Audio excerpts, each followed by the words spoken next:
My knees, my knees.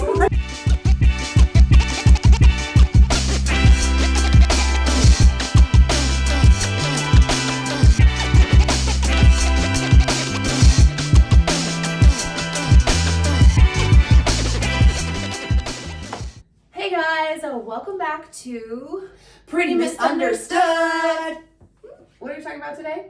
There are things that we find miserable, but you can find a positive viewpoint on it. In life, it's easy to look at things in a negative way. And ever since I started walking for 15 minutes during one of my breaks at work, I noticed things in nature. I noticed how the snow looked on the trees. I noticed how my walk felt, how different it felt versus the fall and summer, and just being one with nature and feeling that, embracing that. When I was out walking, it was raining once. I had an umbrella and it was just raining. I was pouring. FaceTiming you like, You girl, know, what are you doing I have out this there? joke at work that I tell my coworkers that I will not walk if it's lightning or there's a tornado. That's it.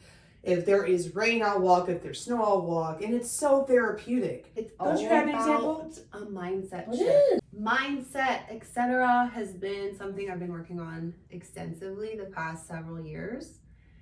And it's like a game changer. Like you can be in any scenario, and it's the thoughts you're choosing that dictate how you're going to experience that situation. Sure. My most recent example is I work part-time for an airline, just started back for the new season, and I start at 4 a.m. And I knew going in, plus I have my other job, which means I'm working 80-hour weeks, literally 7 days a week. And I could have gone in like, oh, this is gonna be miserable, I'm gonna get no sleep, etc. But I was like, you know what? I know I'm capable of this. I know it's temporary.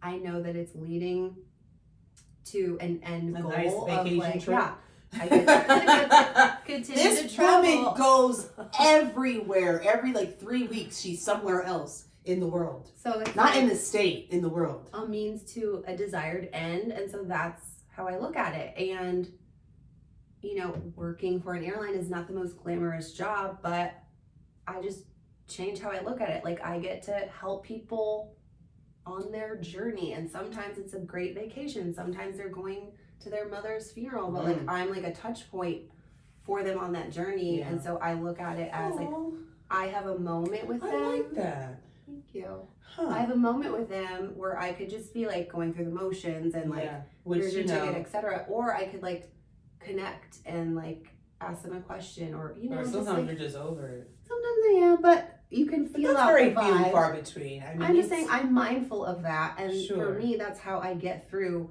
what could be considered a miserable experience. Oh, sure. So, and that's why I'm very protective of those like restful periods. I used to feel like anxious or like I'm not doing enough or I should be doing X, Y, and Z. And now it's like, no, like this is also temporary. So I'm going to enjoy it and savor it and not Which ruin I it with feel guilt. as your best friend, I've noticed that about you. I've noticed that because in the past when you did have those breaks, you would bring that up. But it's all just how you frame it in your mind. It is. It's a mindset. And I feel like when you told me your story of walking and like you're just noticing the little things. The little things, the wind, the way it feels. Like that's the biggest life hack, I think. Because it takes the power away from anything outside of you. It does, yeah. Especially like in those times where it's like 20 degrees out and I'm out there and the wind's blowing and I'm going, what am I doing out here?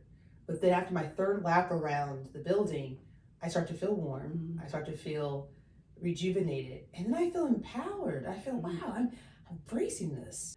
And that really can also give you a different outlook on life. Right. Because you're going, despite the conditions, I'm still going to stay in a state of consistency and peace. Apply that to any scenario that's challenging or difficult, and it's such a gift, and it's like such a power move. You know? It really is. Like no one or nothing outside of you can shift. Yeah. I mean, it's a practice. It's not always easy, for sure. But I want to work on that this year. I think my goal for this year is to also try to embrace things that feel like, oh, it's miserable. I mean, what do you think?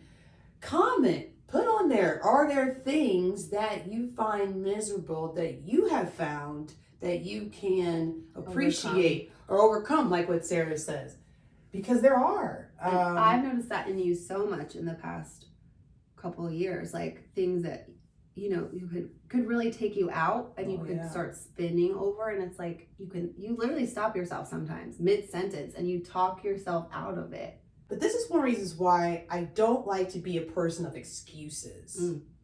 Because if you are, you're not going to get very far.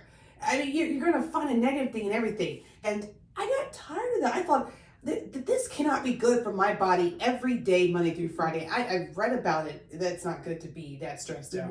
So I thought, what could I do?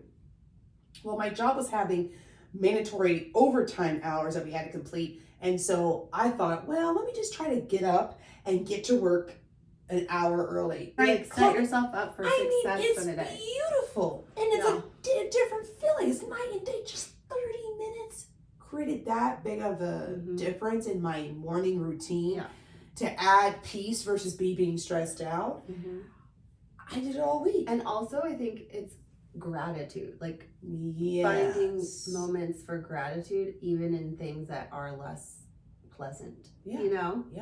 Finding things to be grateful for is the key. It is the key. There's also another side, the term toxic positivity. So it's like you don't want to just always say, oh, I can never be upset, or I can never be disappointed, or like there's a balance there.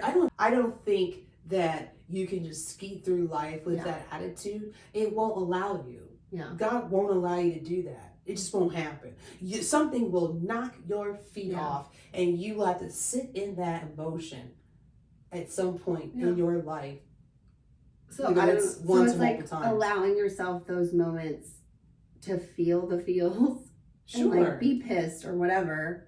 But then what do you do after that? Exactly. Do you have the right tools? But that also goes back to having friends and being connected to those that support you. When you have that village of people, whether it's one person or 3 people, that really helps you to stay grounded, because you're going to tell me some stuff that I may not want to hear, but I have to hear it. Do you hear it? I don't always listen, but I hear it. You do. Yeah. Same. Yeah. Feedback's not fun sometimes. But... No, it's not. Especially when it's us, because we're like, we know what we like and want, right? I love this topic. I love that we're working on this daily practice of seeing the good, finding the beauty, staying in gratitude. We'd love to hear your thoughts. Yes, comment. We would love to hear what you would find that could change even our lives. My bestie. La, la, la, la, clink, clink, clink.